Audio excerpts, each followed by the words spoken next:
Praise the Lord. ஒரே ஒரு வசனத்தை கூட காண்பித்து கொடுக்கிறேன். எரேமியா 30வது அதிகாரம் 19வது வசனம்.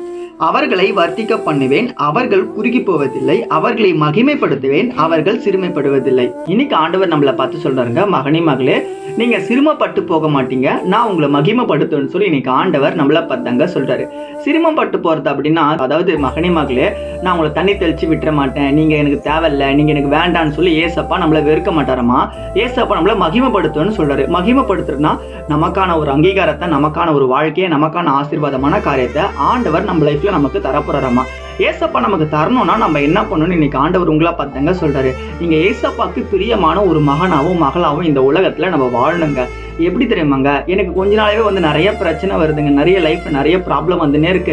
ஏசப்பாக்காக நம்ம ஊழியம் பண்ணுமா, நம்ம பின்மாற்றத்துக்கு போயிட்டுமே, நம்ம வாழ்க்கையில நமக்கு நிறைய பிரச்சனை இருக்கு, இதெல்லாம் மாறதுக்காக நம்ம உலகத்தின் பின்னாடி ஓடுறோமே, நம்ம ஆண்டவருக்காக நம்ம எதுவுமே செய்ய மாட்டோமே, அவருக்காக ஊழியத்துக்கு ஒப்பு கொடுத்துட்டுமே நம்ம பின்மாற்றத்துக்கு போற அந்த ஃபீல் எனக்குள்ள வரும்போது தான் ஏசப்பா உணர்த்தினாரு, நான் ஆண்டவருக்காக தான் ஊழியத்துக்கு அர்ப்பணிச்சேன், நான் பின்மாற்றத்துக்கு போகக்கூடாதுன்ட்டு. அதே போல உங்க வாழ்க்கையில கூட நீங்க ஆண்டவருக்காக வாழ்றதுக்கு உங்களுக்கு ஒப்பு கொடுத்துட்டீங்க, பின்மாற்றத்துக்கு போறதுக்கு பிசாசு கொண்டு வருவான், ஆனாலும் கூட ஏசப்பாக்குள்ள வைராக்கியமா வாழுங்க.